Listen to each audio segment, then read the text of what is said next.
Bueno, el día de hoy es un gusto presentarles el protocolo de atención del paciente pediátrico con COVID. Es pues es una guía que nosotros tratamos de hacer de acuerdo a las evidencias pues, más actuales para tratar de generalizar o orientarnos un poco acerca de qué hacer con estos pacientes. Y bueno, la primera parte de la charla les platicaré un poquito acerca de puntos claves acerca de la enfermedad y posteriormente evaluaremos como tal lo que es el protocolo, también los puntos claves, ¿de acuerdo? Entonces, pues bueno, iniciando, sé que este es un tema que ya pues todo el mundo sabe muchas cosas, ya quizá llevamos 6 meses de pandemia y en realidad puede llegar a ser un poquito cansado escuchar más de lo mismo. ¿Sí me escuchan bien? Perdón. Bueno. Muy bien, doctor.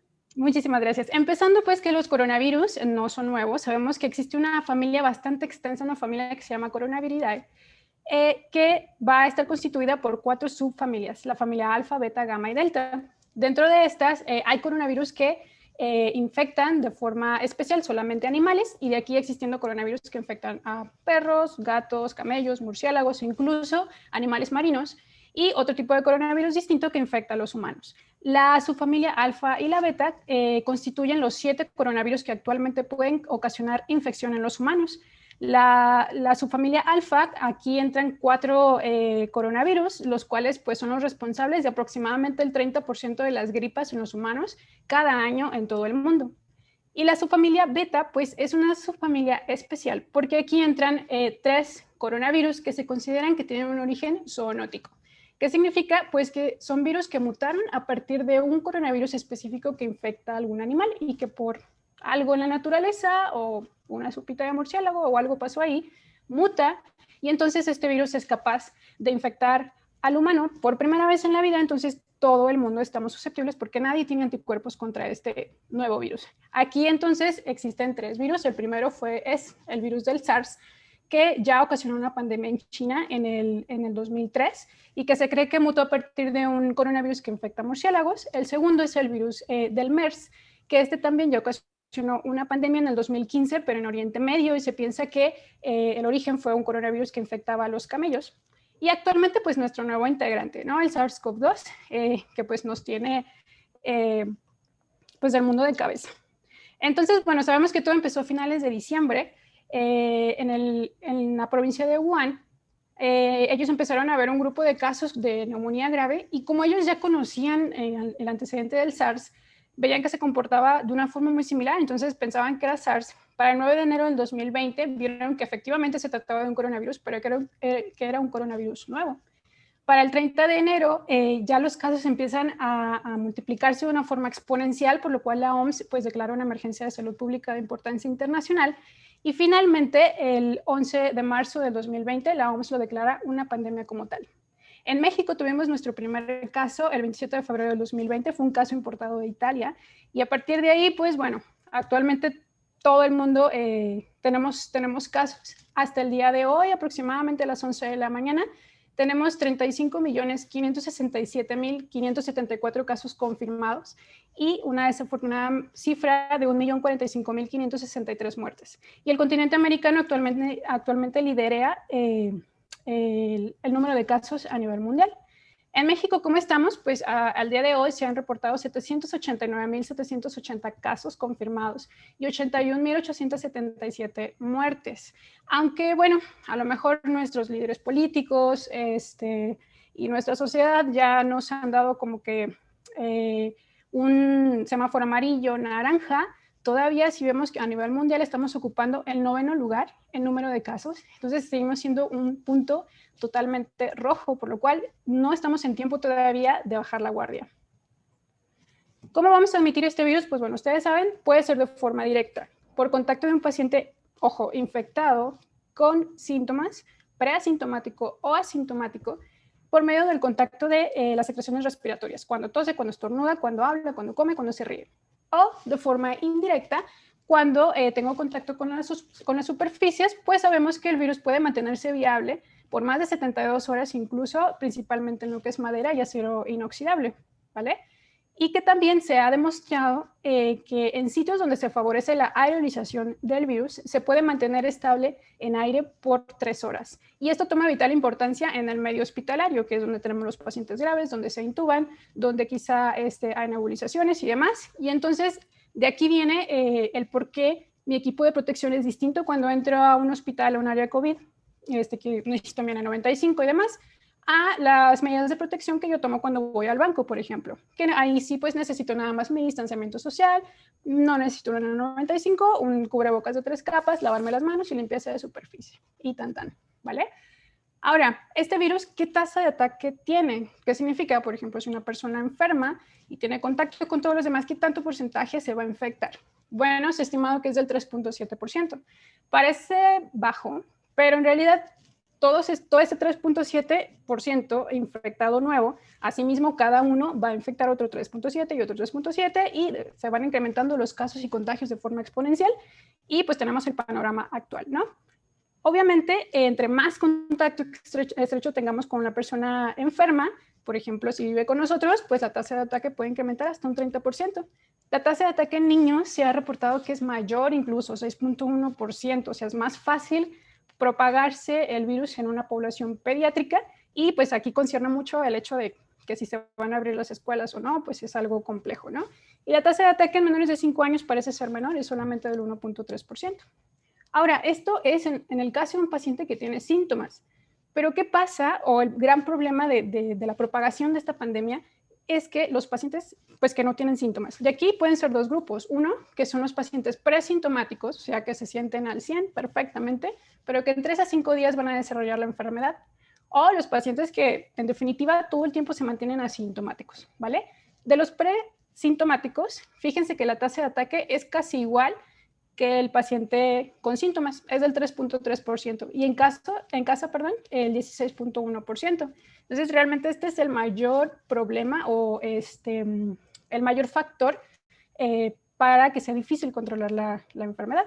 Ahora, en cuanto a los pacientes que estén totalmente asintomáticos, se ha visto que la tasa de ataque es muy bajita, es del 0.3%, pero aún así no hay tantos estudios pues, que respalden este porcentaje, por lo que ante un paciente asintomático pues, debemos asumir que es potencialmente muy, muy contagioso, igual que alguien que tiene síntomas. De aquí, ¿qué tanta probabilidad hay de que sean asintomáticas las poblaciones? Pues es difícil saberlo. Una de las cortes más importantes fue la que se hizo el estudio en el transatlántico Diamond Princess, no sé si recuerdan, en Japón era este gran barco, un transatlántico que traía un poquito más de 3,000 tripulantes. En Hong Kong se baja uno de esos tripulantes y evoluciona y presenta la enfermedad en tierra. Y entonces, pues llaman al barco, lo anclan y se queda en cuarentena ahí en las afueras de Japón. Entonces, este estudio estuvo padre porque analizaron a toda su población y de aquí encontraron que solamente el 18% de los casos positivos fueron asintomáticos. Pero hay otras cortes, una corte china, que dice que hasta el 33% pueden cursar sin síntomas y en niños se han reportado hasta el 40% de los casos asintomáticos y que están pudiendo transmitir la enfermedad. Ahora, ¿qué tanta importancia, aparte de que propagan la infección, pues los casos asintomáticos?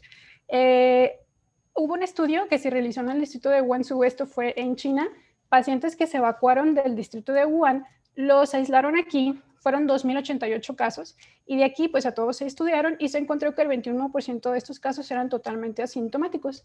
A todos se les hicieron estudios y se les hicieron estudios de imagen. Y se vio que a pesar de que no desarrollaron ningún síntoma, el 30% de estos casos sí presentaban alteraciones en los estudios de imagen. Sí presentaban afectación bilateral con esas opacidades en vidrio despulido. Entonces, en realidad, aunque a lo mejor no me dé ningún síntoma, pues puede que no sea tan inocuo.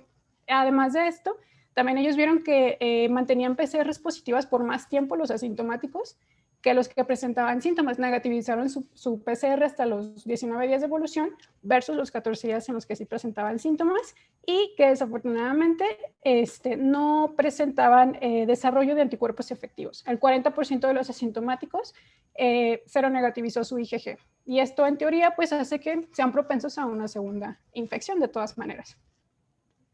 En cuanto a población de riesgo, obviamente esta es una enfermedad que está afectando muchísimo a la población adulta. En todas las cortes de todos los países se ve que la mayoría de los infectados y obviamente casos graves son adultos. En población pediátrica podemos ver en China, de su población positiva, solamente el 2.1% son niños, con una media de 7 años, en Italia 1.2%, entre 4 y 5 años, España 0.8%, en Estados Unidos un poquito mayor, 9.8%. En realidad es un porcentaje bajo, y de este porcentaje bajo es mucho menor la cantidad de pacientes que evolucionan en una población a un cuadro grave, perdón. Pero de todas maneras, no quita la importancia de saber qué hacer con estos niños. ¿Qué pasa con los neonatos? Obviamente también están susceptibles a infección, la transmisión vertical es posible, pero parece que se produce en una minoría de casos. Se han reportado solamente en 3.2% de los recién nacidos de madres que presentaron infección por COVID en el tercer trimestre. Y parece que no hay diferencia si nacen por vía vaginal o por cesárea. Y también, a pesar de que se ha encontrado una PCR positiva en la leche materna, no hay evidencia actualmente de que haya transmisión de este virus por la lactancia. Entonces, esto se puede continuar sin ningún problema. Ahora, en cuanto a factores de riesgo, pues todos estamos en riesgo. El ser humano, pues ya, me hace susceptible a la infección. Obviamente hay ciertas poblaciones que van a estar en mayor riesgo, principalmente los trabajadores en zonas de alto riesgo de infección, como es el personal de salud, las personas mayores de 65 años, los hombres, parece que, bueno, ahorita vamos a ver un poquito la fisiopatología, pero parece que por ahí la testosterona tiene cierta influencia en que haya más actividad de la enzima convertidora de angiotensina, haciéndolos más susceptibles a la infección. En cuanto a grupo étnico, pues es más común en latinos, en afroamericanos y en comorbilidades de importancia en pediatría, principalmente la enfermedad pulmonar crónica, de estas especialmente asma, trastornos neurológicos, diabetes, obesidad, enfermedad cardiovascular, cualquiera de estas, y neoplasias malignas y hematológicas, con o sin descompensación. Entonces, como vemos, pues no tenemos tanta población infectada en pediatría, afortunadamente, y no hay tantos estudios multicéntricos.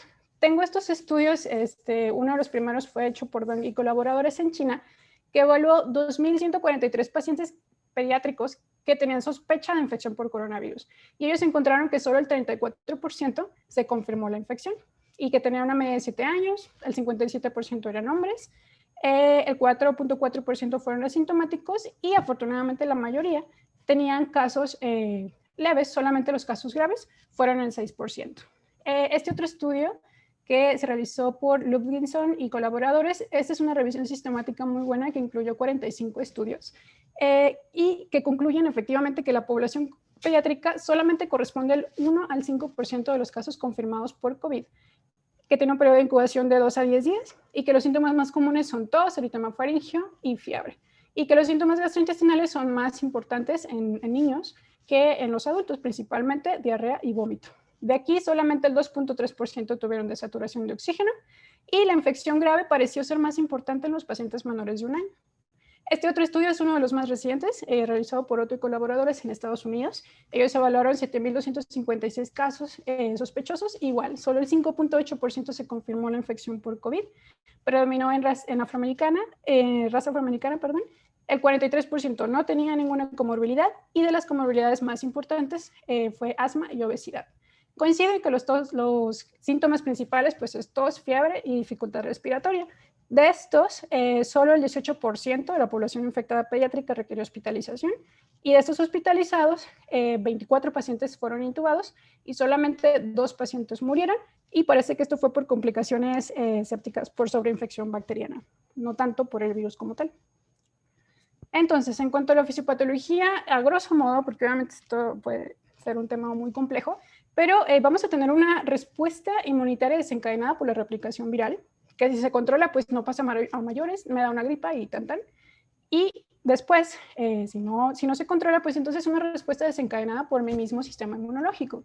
¿Qué pasa? Una vez que llega el virus a mi sistema respiratorio, gracias a su glucoproteína S, se une al receptor de la enzima convertidora de angiotensina tipo 2, la cual se expresa de forma muy importante en pulmón, pero no solamente aquí, sino también en intestino y endotelio.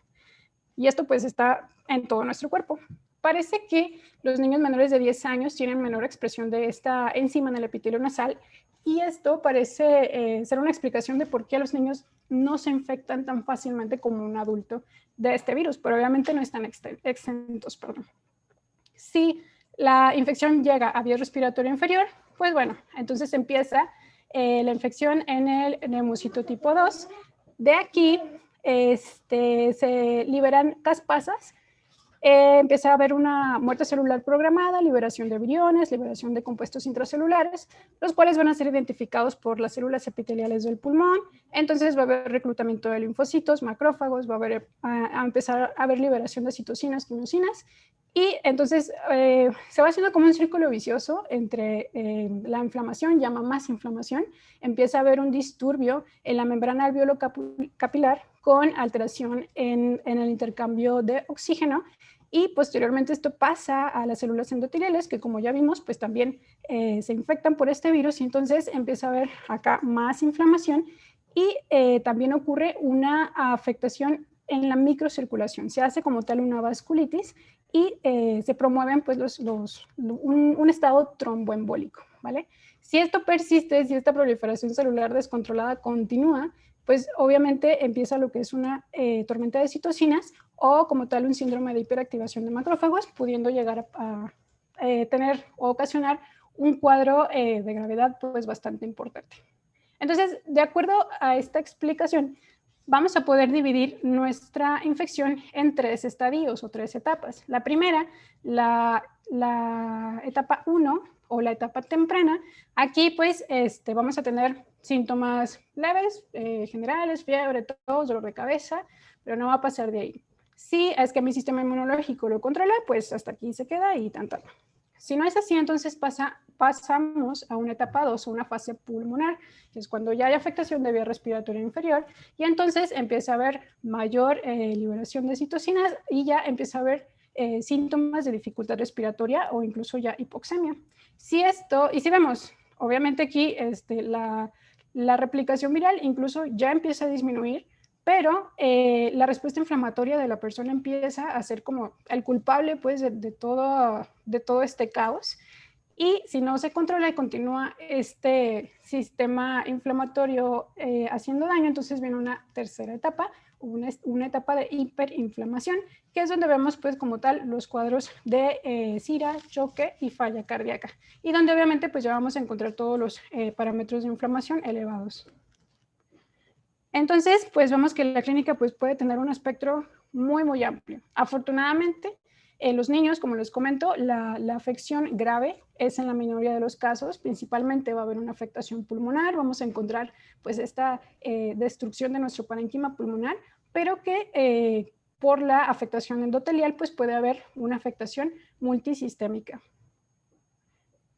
Y una situación que sí como pediatras tenemos que tener en mente es el síndrome inflamatorio multisistémico.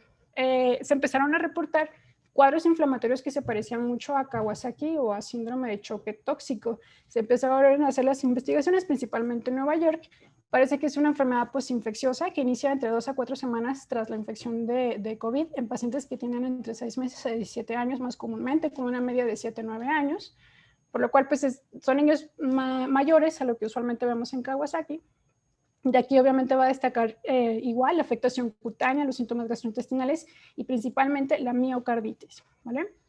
Sus laboratoriales, todos van a tener PCR elevada, ferritina dímero D elevados, y finalmente se integra como un Kawasaki incompleto. Se ve que en estos casos la mayoría mejora rápido, mejoran en el transcurso de 4 días, pero algunos sí llegan a presentar falla ventilatoria y hemodinámica. Realmente hasta ahorita, pues los casos que se han reportado se están manejando como tal como Kawasaki. Se les ponen inmunoglobulina, algunos otros metilprednisolona y en la minoría aspirina. No hay todavía un manejo estandarizado, pero ya la OMS nos dio estos criterios para que los recuerden y los tengamos en cuenta, porque sí es una enfermedad que puede ser potencialmente complicable y que tenemos que pues, diagnosticar, ¿no? Entonces, ¿qué va a ser la definición de casos? Son niños adolescentes de 0 a 19 años con fiebre de mínimo 3 días y por lo menos 2 de estos, la afectación mucocutánea, que tenga hipotensión o choque, características de disfunción miocárdica, alteración en la coagulación y problemas gastrointestinales agudos, con valores elevados de marcadores de inflamación, que no se encuentre ninguna otra causa que lo explique, y que tengamos una prueba de COVID positiva o antecedente de un contacto en casa con alguien que tuvo COVID. Entonces, Para saber qué es lo que vamos a hacer con estos pacientes, primero es que los tenemos que catalogar o clasificar de acuerdo a los síntomas que nosotros vamos a encontrar. Los pacientes que tienen una infección no complicada, o sea, datos de infección de vías respiratorias superiores, tienen fiebre, tos, dolor de garganta, pero no tienen ataque al estado general, no tienen dificultad respiratoria, pues estos pacientes se pueden manejar de forma ambulatoria, solamente con medidas generales. Pero sí lo más importante pues es explicar los signos de alarma. Después puede ocurrir una infección leve de vías bajas. Aquí puede haber, aparte de estos síntomas de vías respiratorias superiores, incremento en el patrón respiratorio, que ya vemos por edad, pues sabemos los parámetros que son distintos. Y lo más importante pues es que no va a haber desaturación. Quizá en estos casos, si es un paciente que no tiene factores de riesgo y que tiene un buen cuidador y que vive cerca de algún hospital y todo, a lo mejor podríamos considerar manejarlo de forma ambulatoria, pero si tiene factores de riesgo, desde aquí pudiera ser más factible o más seguro la hospitalización temprana para la vigilancia. La infección grave de vías bajas, pues obviamente es todo esto, pero ya con datos de dificultad respiratoria importante y obviamente aquí son pacientes que ya presentan desaturación en la medición de la saturación capilar de oxígeno y obviamente en la gasometría. Aquí ya está indicado totalmente la hospitalización y empezar a hacer estudios de imagen y de laboratorio. Otras manifestaciones asociadas a cuadros graves, pues obviamente son los trastornos de la coagulación que tenemos que estar vigilando. El síndrome de estrés respiratorio agudo, que bueno, esto ya lo vamos a clasificar de acuerdo a los resultados de nuestra gasometría con el índice de oxigenación y el Kirby y obviamente pues las alteraciones radiográficas. También puede ocurrir un estado de sepsis que puede ser inicialmente sí desencadenado solamente por el virus, pero puede evolucionar a un choque séptico y muchas veces ya con una sobreinfección bacteriana que tenemos que estar muy al pendiente de esto. En cuanto al diagnóstico, pues bueno, primero la sospecha clínica. Si es un paciente que tiene dificultad respiratoria, vamos a hacer estudios de imagen. Si es un cuadro grave, un cuadro leve, perdón, no es necesario. Pero si sí está con taquipnea o rotura, pues obviamente vamos a hacer una radiografía o una tomografía o algunos otros estudios, incluso la opción del ultrasonido.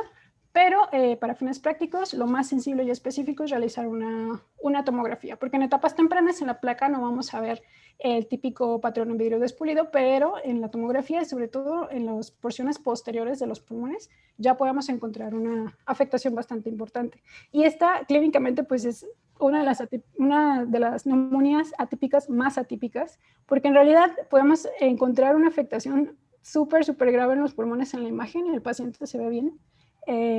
No escuchas nada, no se escuchan estertores, no se escuchan sibilancias. Hola, Carly, ¿cómo estás? Y Gracias a Dios. pues, pues eso es importante, ¿no? A nivel de laboratorio podemos encontrar linfopenia, trombocitopenia, elevación de dímero D y fibrinógeno alterados, elevación de DHL y enzimas hepáticas. Usualmente la procalcitonina es normal, si está elevada, pues a lo mejor pensar también en alguna sobreinfección bacteriana. La PCR, BCG y ferritina están elevados. Puede haber elevación del lactato cuando llega el compromiso hemodinámico. En cuanto a la confirmación de la infección por SARS-CoV-2, en definitiva, es con la PCR, ¿vale? Esta idealmente se tiene que realizar entre los 4 y los 14 días de haber iniciado el contagio de la enfermedad, el contacto o la aparición de los síntomas. Si lo hago de una forma muy temprana, puede que salga negativa y en realidad pues usar un falso negativo. Si en realidad es un paciente que tengo por la clínica una alta sospecha de la infección, tengo que repetir la PCR en 48 horas, pues en este momento quizá la carga viral ya sea mayor y entonces ya puede salir positiva. La sensibilidad pues es variable de acuerdo a la forma de la toma del laboratorio, puede ser de un 65 hasta un 80% y la especificidad pues obviamente es casi el 100%.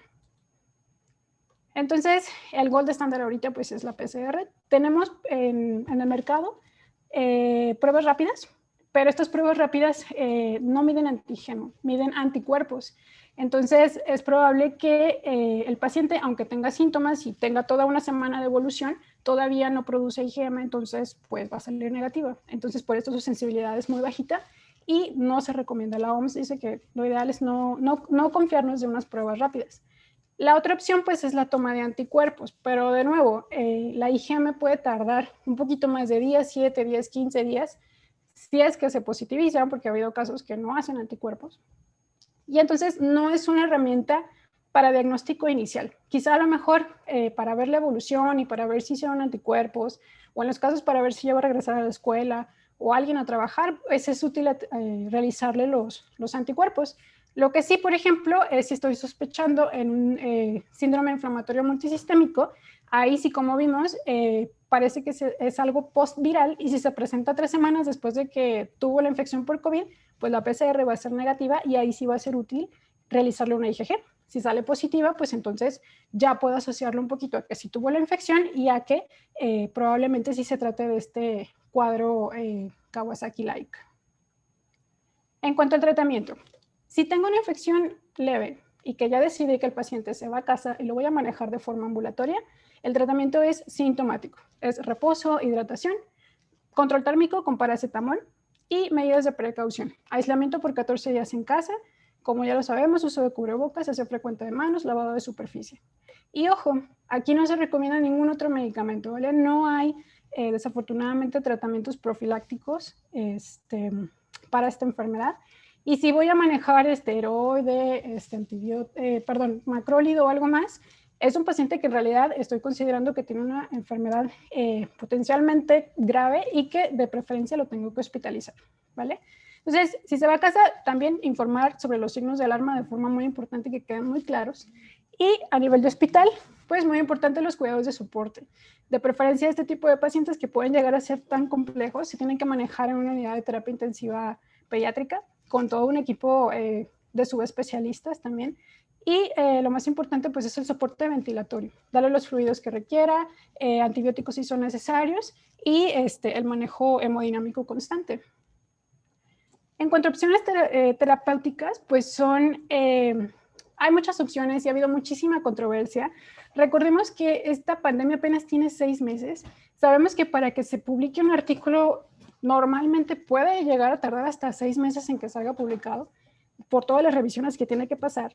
Y ahorita por la urgencia y todo el mundo quiere descubrir la cura del COVID, pues están saliendo muchos artículos que no necesariamente tienen una estructura metodológica buena, o que se pueda llegar a confundir un poquito lo que son los resultados. Entonces, por eso hay como que mucha controversia. Unos dicen que sí, otros dicen que no. Y hasta ahorita pues ya se están haciendo algunos estudios clínicos, pero bueno, de nuevo, tenemos poco tiempo de evolución y tenemos que estar pues lo más informados para tratar de dar lo más viable, científicamente comprobado. Entonces, primero tenemos los antivirales. Se ha utilizado lopinavir y ritonavir, que es un antiviral que se utiliza en VIH, y ribavirina e interferón, que se ha utilizado en las hepatitis. Al principio parecía que el darlos en una fase temprana hacían que no progresaran una enfermedad grave, pero solamente se está dando bajo protocolo de estudio y hasta el momento no ha mostrado beneficio en mortalidad. La OMS no lo recomienda, solamente bajo un estricto protocolo de estudio. Entonces, no es algo que se pueda recomendar, y no hay estudios tampoco aleatorizados controlados en pediatría. El Remdesivir, pues es la joya de Estados Unidos. Ahorita ellos lo están usando bastante. Parece que se ha mostrado inhibición de la replicación de este virus y que acorta la duración del cuadro, y parece que sí tiene impacto en mortalidad, pero solamente está bajo protocolo de estudio, no lo tenemos disponible en México, y ocasiona efectos renales de forma importante. La cloroquina y la hidroxicloroquina, este es un medicamento que fue el boom, ¿no? Que todo el mundo empezó a utilizar, porque salió un artículo, uno de los primeros, pues lo publicó la revista Lancet, en donde decía que este medicamento sí reducía la actividad in vitro contra el virus y que negativizaban sus PCRs más rápido versus alguien que no lo utilizaba. Pero ellos jamás me dieron nada en cuanto a clínica, no decía quién estaba intubado o si nos intubaron, si se murieron o no se murieron. Solamente era que aclaraban las PCRs antes, pero igual no estaba aleatorizado, no fue controlado, entonces probablemente esto fue debido al azar.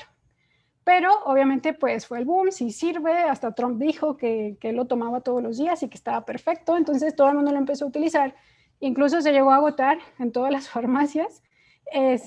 Pero los ensayos clínicos, Solidaridad, que lo está haciendo la OMS, y el Recovery, que lo está haciendo la Universidad de Oxford, el 17 de junio del 2020 hicieron un comunicado y comentaron que el uso de este medicamento no tiene efecto alguno, ni en cuanto a pronóstico, no, clínica pues, no hay impacto tampoco en mortalidad y que pues había riesgo de afectaciones a nivel cardíaco con la prolongación del QT y demás. Entonces, ahorita la indicación es que no está indicado darlo y no sirve como profilaxis, por supuesto. La citromicina también se llegó a utilizar junto con la hidroxicloroquina, pero actualmente, bueno, también decían que tenía por ahí un papel inmunomodulador, pero actualmente también la OMS se refiere a que no tiene impacto en mortalidad ni cambios en clínica. Entonces, solamente lo vamos a dar en contexto de que yo piense que tiene una sobreinfección por algún germen atípico. Si no, y dirigido para COVID, no sirve. La ivermectina también, también fue otro boom. Sí se ha visto que muestra actividad para inhibición de este virus in vitro, no solamente de este virus, también en dengue, por ejemplo, pero las dosis que se necesitan dar para inhibir la replicación del virus son muy altas. Dosis que no se alcanzan con las dosis que usualmente se utilizan en los humanos o las dosis terapéuticas. Entonces, en realidad, a pesar de que sí muestra que inhibe la replicación del virus, las dosis que se utilizan no llegan a los niveles apropiados. Por lo tal, aparentemente, pues es como si no le diéramos nada. Igual, no hay estudios controlados o aleatorizados, pero por el momento la OMS no lo recomienda. Los esteroides, que inicialmente, pues era como que muy controversial porque decían al principio que no diéramos esteroides porque lo que iba a pasar era que el virus iba a seguir replicando más días, porque iba a impedir pues la respuesta inmunológica. Pero este es el único medicamento que ha mostrado un impacto increíble en cuanto a mortalidad. El estudio que hizo o que está haciendo la Universidad de Oxford demostró disminución de mortalidad de un 30% en los pacientes que están intubados y de un 20% que requieren oxígeno suplementario. Entonces, este es uno de los únicos tratamientos que están justificados su uso y que sí impactan en mortalidad. Ojo, incluso ellos sí hicieron un análisis de los pacientes que no necesitaban oxígeno o incluso pacientes ambulatorios que se les daba el esteroide, y en ellos se vio que al contrario, era más factible que si yo le daba a alguien con una enfermedad leve a casa esteroide que ingresar a hospital. Entonces, los esteroides no los vamos a utilizar de forma ambulatoria, ¿vale? Y menos en un paciente pediátrico. Si estoy considerando que lo vamos a utilizar, se tiene que hospitalizar y es porque tiene datos de una enfermedad moderada a grave. O simplemente el hecho de utilizar oxígeno, aunque el paciente luzca bien y todo, se justifica el inicio de esteroide. La profilaxis antitrombótica aquí, pues ya vimos que sí, en realidad hay un estado procoagulante, entonces se recomienda la profilaxis antitrombótica. Los inmunomoduladores como el tocilizumab y algunos otros como anakinra son medicamentos que apenas se encuentran en estudio, no hay ningún ensayo clínico aleatorizado y tampoco en pediatría. Parece que en algunas cortes sí muestra beneficios, sobre todo si se utiliza de forma temprana. ¿Qué hace el tocilizumab? Es que inhibe la interleucina 6, entonces corta esa cascada inflamatoria tan importante. Pero se veía que se tenía que utilizar de forma temprana, o sea, antes de que se intubara al paciente. Una vez que estaba intubado y todo grave, no tiene diferencia alguna si le damos el tocilizumab o no. De igual forma, la OMS no lo recomienda, está como que un tratamiento compasivo nada más.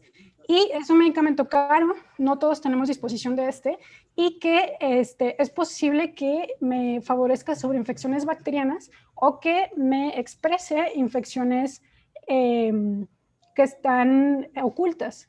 Por ejemplo, VIH, hepatitis, tuberculosis, entonces se tiene que tomar en cuenta y hacer estudios antes de utilizar el tocilizumab.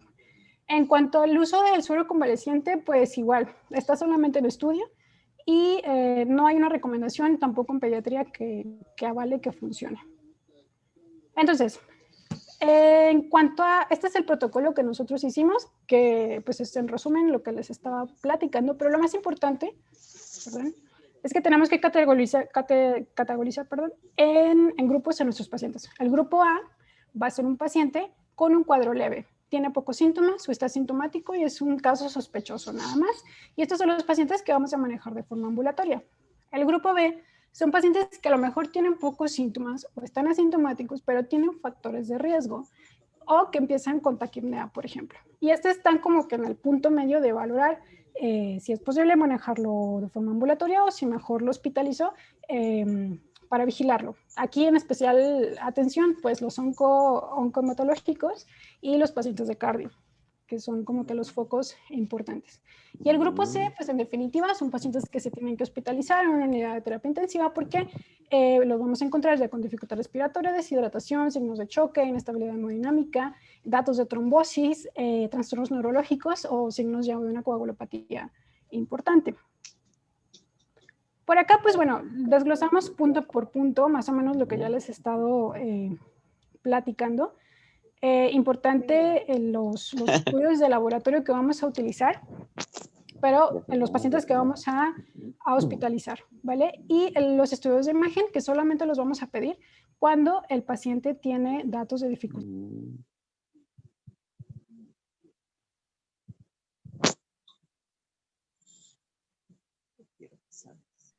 Yo también quiero ganar. Dalia, se dejó de escuchar tu micrófono. Vamos a ir al consultorio. Perdón, ¿ya me escuchó? Ya. Pues ya, seguro ahora, sí, pero ya... no sé si puede regresar tantito, por favor.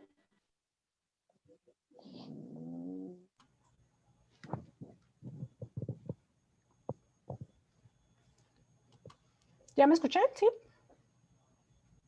Sí. Ahora sí te escuchamos. Perdón. Bueno, les comentaba pues que aquí están desglosados los puntos que ya estábamos explicando previamente. De lo más importante, pues los estudios que tenemos que tomar al paciente hospitalizado, su biometría, sus parámetros de inflamación, incluyendo dímero D, ferritina y la troponina, que también son marcadores pronósticos. Y que los estudios de imagen también los vamos a hacer en el marco de un paciente grave o que empiece con datos de dificultad respiratoria. Importante también recordar la posibilidad de coinfección. Hasta un 5.6% de los casos graves se coinfectan por bacterias y de estas llama la atención que son los agentes atípicos, por lo cual aquí sí estaría justificado el uso del macrólido. Pero también puede ser un neumococo, demás, de eso dependiendo pues de la clínica, hay que decidirlo. Y también como segundo virus, también la influenza. Importante tomarlo en cuenta y promover la vacuna. Acá ya les comentaba pues lo de la transmisión vertical, que sí puede ser. En general los recién nacidos no tienen tantos casos tan graves y que no está contraindicada la lactancia materna. Y que la prueba confirmatoria la vamos a hacer con PCR. Entonces, una vez que clasificamos a nuestro paciente, el grupo A, ¿qué vamos a hacer? Como les comentaba, manejo ambulatorio, su aislamiento estricto en casa por 14 días, su dieta normal, nada más una hidratación apropiada. Y si es lactante, continuar con su lactancia materna. El control térmico va a ser con medios físicos y con paracetamol, idealmente solamente a 15 miligramos kilodosis. Evitar utilizar AINES, principalmente ibuprofeno, porque se ha asociado a progresión de la enfermedad. Y si acaso, en algunos casos, no se puede controlar la fiebre, una opción, aunque no lo recomienda la FDA, es el metamizol, que se ha visto que sí los puede ayudar a 10 miligramos kilodosis. Que hay que hacer también es reportar el caso al call center del estado de Jalisco para que le realicen la prueba confirmatoria, que pues, es una opción que tenemos aquí en Guadalajara, o mandarlo a algún laboratorio que tenga disponible la toma de la PCR. Nosotros estamos llenando un informe epidemiológico también pues para tener captados estos pacientes y lo más importante es dar seguimiento telefónico cada 24 o 48 horas hasta su recuperación total e informar a los familiares las recomendaciones para la prevención de la enfermedad y los signos de alarma. En el grupo B, como les comentaba, pues son a lo mejor pacientes que no tienen tantos síntomas, pero que tienen factores de riesgo o que tienen polipnea, pero no saturan. Aquí pues hay que valorar hospitalización. Si lo vamos a hospitalizar, pues tiene que ser un área aislada, darle una vigilancia muy estrecha de sus signos vitales y vigilar datos de dificultad respiratoria o de alteración hemodinámica. Igual, el control térmico. Aquí vamos a empezar a tomar la batería de laboratorios que ya venimos comentando y el estudio de imagen. Igual, llenamos un informe epidemiológico y evaluamos 24 horas la necesidad o de pasarlo a terapia intensiva si empieza a empeorar o de mandarlo a casa a la brevedad posible. En el grupo C, pues es un paciente crítico. Idealmente tiene que ingresar a un hospital que tenga la infraestructura para manejar a un paciente crítico de esta situación, que aquí las opciones pues son las unidades del IMSS, Hospital Civil, Hospital Soquipan, o privados tenemos el RAN San José, el Country 2000, Idealmente, pues como les comento, son casos que pueden llegar a ser muy complejos y que necesitamos apoyo de tanto de pediatría como de las subespecialidades para manejarlo.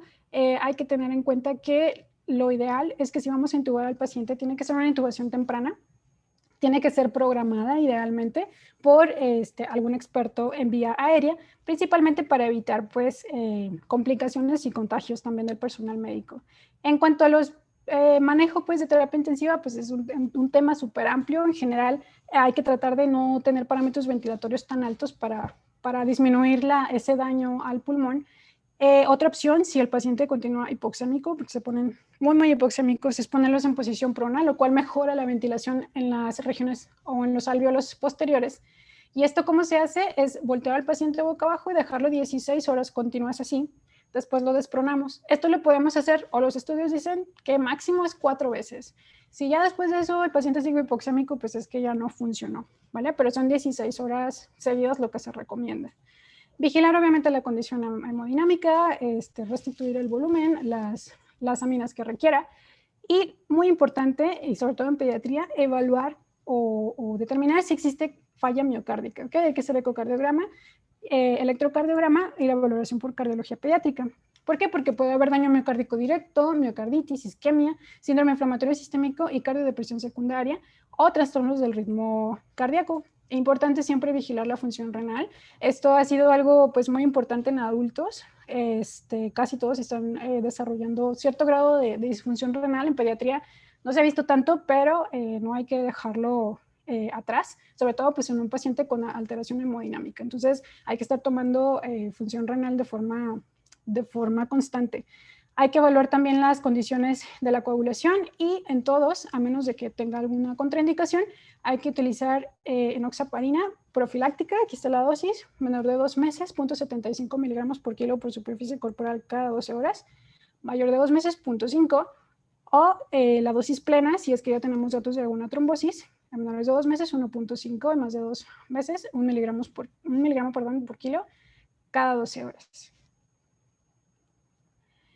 Pensar en el síndrome inflamatorio multisistémico que ya les comentaba, y es importante que en este caso sí incluya la valoración por inmunología, reumatología, el cardiólogo y el infectólogo también para determinar o consensar qué le vamos a dar. Como les comento, no hay nada consensado, pero sí parece que el uso de inmunoglobulina les sirve.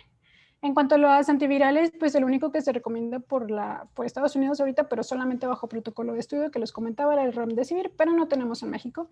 La dexametasona vamos a utilizar 0.6 miligramos por kilo o 6 miligramos intravenoso cada 24 horas. Eso es lo que recomienda la OMS.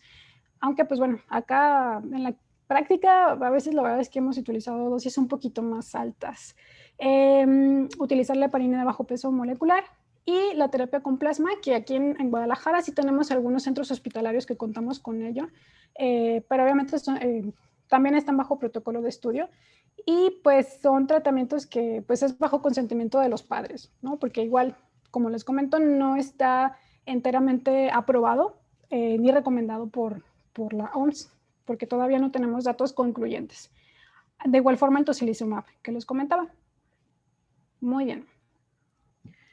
Y criterios de egreso, pues bueno, por lo menos que no tenga fiebre por más de 72 horas, que obviamente tenga mejoría clínica y que al menos tenga 7 días de evolución tras el inicio de los síntomas. ¿Por qué? Porque de acuerdo a la fisiopatología puede ser que entre el 7º y el 10º día es cuando empieza el descontrol inmunológico y que pueda llegar a deteriorarse el paciente. Obviamente que tengan un cuidado responsable, enfatizar sobre los datos de alarma y las medidas de precaución y sobre todo continuar pues la prevención en casa. Y bueno, recordando lo que nos decía Darwin, no es la más inteligente de las especies la que sobrevive, ni la más fuerte, sino la que sabe adaptarse al cambio. Estamos en un momento en el mundo muy complejo, que tenemos que ser empáticos con nuestro prójimo, porque a lo mejor sí es una infección que a una persona que está joven, que no tiene comorbilidades, todo no le va a pasar nada, pero que recordemos que puedo transmitirlo, a pesar de que no tenga ningún síntoma. Entonces, ¿cuándo se va a acabar la pandemia? Esa es una pregunta muy importante, pero hablando en cuanto a lo que nos comentan los epidemiólogos, es en el momento en el que el 60% de mi población tenga anticuerpos efectivos contra la enfermedad. O sea, que se enfermen, tengan anticuerpos, el 60%, o que se cree la vacuna. Para que se den una idea, por ejemplo, en Nueva York, que fue una ciudad que tuvo muchísimas infecciones, que tuvo muchísimas muertes. De hecho, a veces lideraba a nivel mundial el número de muertes a comparación de un país, solamente en Nueva York, que hicieron fosas comunes porque ya no cabían los cadáveres. Y pasó todo este caos y alcanzaron apenas el 20% de su población. Entonces, imagínense qué tanta saturación a mi sistema de salud y qué tantas muertes tienen que pasar para llegar a un 60% de infectados. Entonces, por esto tenemos que seguir utilizando el cubrebocas, por eso la sana distancia, por eso todavía no tenemos que bajar la guardia, ¿vale? En cuanto a vacunas, pues también es un temazo. Les recomiendo que revisen esta página del New York Times, se llama Coronavirus Vaccine Tracker, lo van actualizando día con día y entonces aquí podemos ver en realidad qué tantas vacunas se están aprobando en humanos, en qué fase van y cuántas están aprobadas. Y ahí de todas y cada una viene una descripción de qué laboratorio lo está haciendo y en qué consiste. Porque obviamente pues va a ser un caos y el movimiento antivacunas como siempre va a ocasionar sus estragos y tenemos que estar nosotros bien enterados de la vacunación, ¿no?, que se va a ofrecer a nuestra población. Y entonces, bueno, no sé si hay alguna duda. Sería todo por el momento. Muchas gracias. Muchísimas gracias, Dalia. No sé si tengan dudas o preguntas que quieran compartir en el chat. De entrada, muchísimas gracias. Creo que hay muchísimos puntos que pueden ser interesantes de saber y de revisar. No sé si alguien tenga algún comentario o alguna pregunta que quisieran hacer. Sí, aquí tenemos alguna pregunta. Preguntan a través del Face, la señora Adi Martínez, acerca de si hay algún tipo de estudio después de haber padecido el COVID que tengan que hacer posteriormente. A ver, ¿no te escuchamos muy bien? Preguntan si hay que hacer algún tipo de estudio después de haber tenido el COVID. Muy bien. Bueno, en general, si es una infección leve, es el aislamiento por 14 días y no es necesario repetir una PCR ni hacer anticuerpos una vez que se completa esa cuarentena. Hay algunos trabajos, bueno, en adultos, algunas empresas que sí están pidiendo una PCR negativa para regresar o, por ejemplo, para ingresar a un país. Pero como tal, en una infección leve no es necesario repetir la PCR. En un paciente hospitalizado, sí pudiéramos tomar segundas muestras en el marco de un paciente que a lo mejor tuvo una evolución torpidísima, nunca se pudo extubar, quedó con traqueostomía y bueno, estoy considerando ya pasarlo a otro tipo de cuidados y que ya no está en la unidad COVID. Y entonces en esa situación sí es importante tener una PCR negativa porque quizá lo voy a sacar del área de COVID a un área donde hay más contacto con pacientes o donde a lo mejor no estoy utilizando el equipo de protección usual. Y entonces ahí sí se recomienda confirmar o tomar una PCR de control. En general, en los pacientes ambulatorios, les comento, no se pide, porque a pesar de que también a lo mejor la PCR persiste positiva hasta 19 días, hasta 21 días, pero el riesgo de contagio ya es muy bajito o nulo en realidad. Entonces se puede prestar a muchas situaciones, estrés. Entonces ahorita las guías refieren que si es alguien ambulatorio, se hace su prueba inicial, sus 14 días en casa y tan. En un paciente que se llegó a hospitalizar, que tuvo neumonía, son por lo menos 21 días, no son 14, son 21. Y obviamente si es un paciente que se fue a casa con oxígeno, pues ya cambia el panorama. Pero en general solamente en los casos hospitalizados que vamos a ingresar a un área no COVID, o casos pues que a lo mejor estoy pensando en algún otro diagnóstico que ya no sea COVID, ahí sí está indicado siempre realizar segundas PCRs. Gracias, Ale. Tenemos otra pregunta también. No sé si quieras, Alejandro, hacerla tú directamente, esa pregunta que tenías. Decías, comentaba Alejandro, ante la falta, perdón. Ante la falta de pruebas que hay en algunos estados, ¿podría usarse como herramienta de escrutinio algún estudio radiológico como la tomografía o la placa? Sí, este es pues es algo delicado, la verdad es que sí, desafortunadamente no contamos con tantas pruebas. Lo ideal es testear a un gran porcentaje de la población para tener un poquito mayor control. No es posible aquí en México por el número de pruebas. Sí es posible hacer un diagnóstico por imagen. De hecho, la sensibilidad de la tomografía sin la PCR puede llegar a ser hasta un 90% de acuerdo a las características de la tomografía. Hay una clasificación que se llama CORADS, que es dependiendo de los cuadrantes que están afectados. Si es un CORAD 5, pues júralo que es COVID. O sea, la verdad es que la sensibilidad es muy alta. Si es un paciente que tiene dificultad respiratoria, sí, hay que hacer la tomografía y aunque no tenga la PCR, pero tiene una imagen compatible, se hace el diagnóstico, en definitiva. Y si ha pasado, pues, por ejemplo, acá hay veces que tarda una semana, a veces un poquito más en tener el resultado, pero de entrada con la tomografía ya sabemos que sí lo es. O, por ejemplo, en los pacientes que ingresan para una prótesis de cadera o una enfermedad una cirugía de corazón, no tiene síntomas, no tengo cómo hacer la prueba o no de forma inmediata, pues a lo mejor también ahí está justificado el uso del estudio de imagen, por lo que les comentaba, que un paciente asintomático, hasta un 30% puede presentar alteraciones a este nivel. Y sí, ahí pudiéramos hacer el diagnóstico. No es lo ideal y como tal, no vamos a rodear un paciente que no estemos pensando en una enfermedad moderada o grave, o un paciente con comórbidos que realmente lo justifique. No es como un escrutinio que pudiéramos recomendar en general, ni en un paciente ambulatorio, no. Okay. Muchas gracias, Dalia. Y cuando hay sospecha de infección asociada, ¿por qué acitromicina y no otro antibiótico, otro macrólido como la claritro, por ejemplo? Bueno, aquí, como les comentaba, fue por el estudio que en específico empezaron a utilizar acitromicina y porque en primer mundo la verdad es que ya no utilizan claritro, ni eritro, ni nada, utilizan acitromicina. Y entonces los estudios siempre se fueron a citro, pero como ya vimos, específicamente para COVID no se justifica el uso del macrólido. Entonces, si en realidad estoy pensando, inicialmente no tengo una prueba positiva todavía y a lo mejor pienso que es una neumonía por atípico, claro que puedo utilizar un macrólido y se puede utilizar claritomicina sin problema, porque es el contexto de que no es lo que decía el artículo y no es directamente para el coronavirus, es para mi infección por micoplasma o algo así. De acuerdo, muchas gracias. Otra pregunta que nos hacen, dice, la inmunidad que se adquiere post-infección solo parece ser por 3 meses. ¿También en niños es así?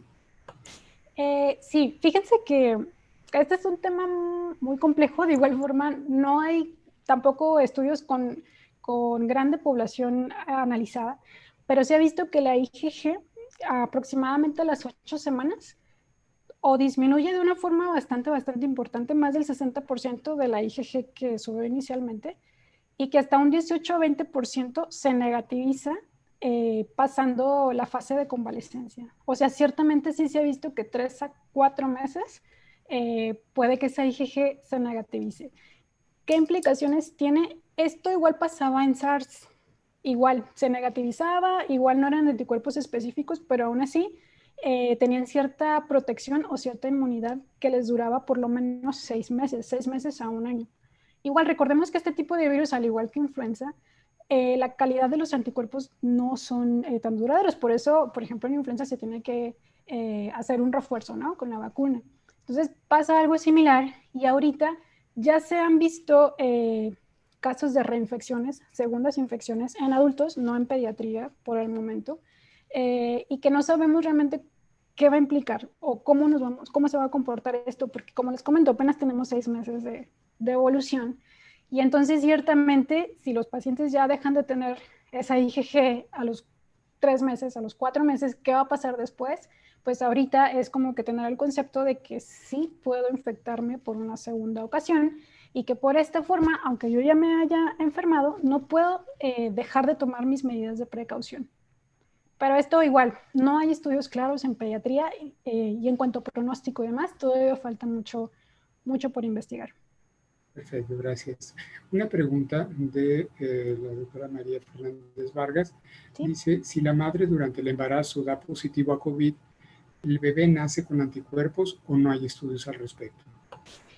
Hay un estudio, pero en realidad lo ideal es hacer PCR, a pesar de que los pacientes no tenían IgG positiva, no desarrollaban enfermedad o eran asintomáticos. No hay muchos estudios como tal, algunos sí presentan IgG, pero esto en el marco de una mamá que tuvo la infección por lo menos 2 semanas antes de que naciera el bebito. Pero no hay como un estándar. Puede que sí tengan IgG, pero el que no la tengan tampoco quiere decir que se va a poner peor. Y tampoco quiere decir que están protegidos y de que podamos sacarlo y demás porque ya tiene IgG. No sabemos si esa es una IgG efectiva. La verdad es que no, nos hace falta mucho estudio en ese sentido y lo ideal es el diagnóstico por PCR y nada más. De acuerdo. Pregunta el doctor Carlos Villalobos. En pacientes con diarrea, el virus se elimina por las heces y puede ser infectante. ¿Es correcto? Sí, fíjense que este virus se ha encontrado en heces, en orina, en lágrimas, en líquido cefalorraquídeo, en la leche materna, como les comentaba.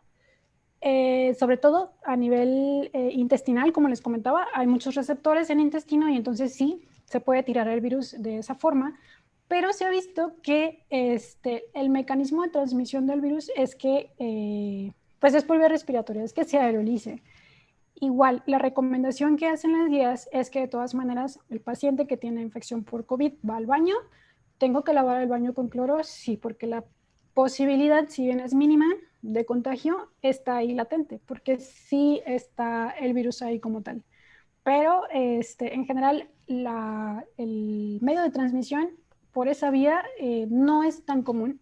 Obviamente a menos sí que el bebito pues tenga diarrea, agarró su popó, va y come a la mesa, nadie limpia la mesa y a lo mejor ahí en las superficies pues quizás sí. Pero si no, pues la única indicación pues es lavar el baño con cloro y tan. No hay tantos estudios que confirmen pues que tantos pacientes se infectaron por el contacto con popó. Perfecto. Otra pregunta dice, paciente con antecedentes de fiebre catalogada como dengue, presenta epistaxis y cambios tomográficos para sospecha de COVID, prueba de PCR negativa, sin datos de dificultad respiratoria. ¿Se puede egresar a casa y hacer PCR? A ver. O sea, tiene cambios tomográficos de sospecha de COVID, y tiene el PCR negativo. Okay. Preguntan si se puede egresar a casa. Bueno, en esa situación, si tengo datos tomográficos y el paciente está hospitalizado por dengue, lo ideal es no repetir la prueba en 48 horas. Ok, sí, gracias. No agresarlo. Ok, la doctora Mariana García dice, ¿en niños también se utiliza la escala de Corrats para la TAC?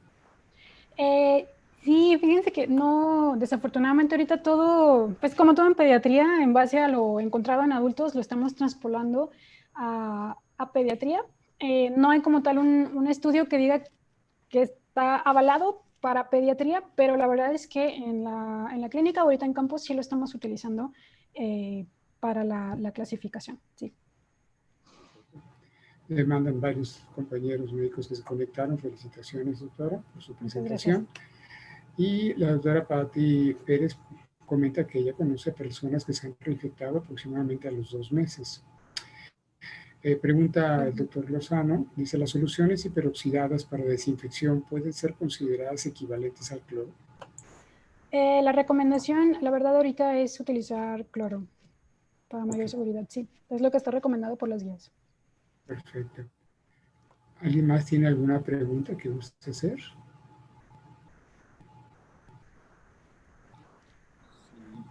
Hay varias felicitaciones en el chat. Dalia, te agradecemos muchísimo. Muchísimas gracias a todos. Si no hay más preguntas o algo más que quieras comentar, pues estamos en tiempo para terminar la sesión. Nada más comentarles, la próxima sesión la tendremos, como lo tenemos programado, el 10 de noviembre. Agradecerle al laboratorio Senocian que nos permitió usar su plataforma para hacer este proyecto de compartir nuestro trabajo. La sesión del próximo 10 de noviembre será igual a las 20 horas, es martes, y el tema a tratar lo expondrá la doctora Patricia Pérez. La doctora Pati Pérez Gómez es odontopediatra, trabaja también aquí con nosotros, y bueno, el tema es odontopediatría para el pediatra. Pienso que puede ser un tema de interés, que no se aborda frecuentemente en los foros pediátricos, y bueno, pues están invitados todos aquellos que quieran. Enviaremos, como les comenté, un correo electrónico a quienes nos hicieron el favor de inscribirse para ver qué opinión tienen y en qué podemos mejorar, y si están interesados en que sigamos participando o compartiéndoles este trabajo que hacemos, pues, el equipo de Casa Pediátrica para bien de los niños.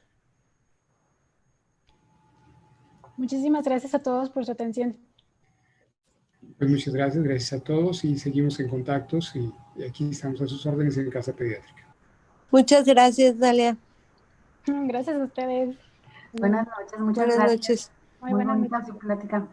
Muchas gracias, doctora. Perfecto. Muchas felicidades, doctora Dalia. Muchísimas gracias.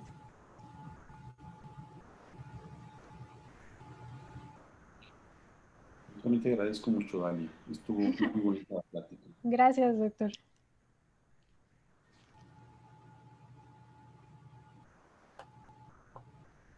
Hay 4 mensajes más. Sigue las Están felicitaciones. felicitando por tu plática. Gracias, gracias.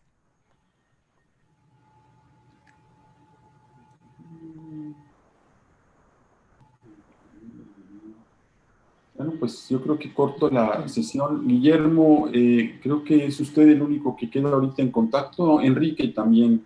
Muchísimas gracias por prestarnos la plataforma y les agradecemos mucho su colaboración. Como ya tiene el tema y la fecha programada. 10 de noviembre, 8 de la noche, doctor, sí. Con mucho gusto. Gracias. Les haremos llegar la invitación, el banner, por si tienen alguna persona que crean que pueda estar interesado y que le guste este tipo de sesiones. Y bueno, pues les agradezco muchísimo. Al contrario, doctor, gracias a ustedes. Que tengan una muy buena noche. Muchas felicidades, doctor Dalia. Muy padre su plática. Muchas gracias, Guillermo. Buenas noches. Hasta luego. Hasta luego. Muy buenas noches.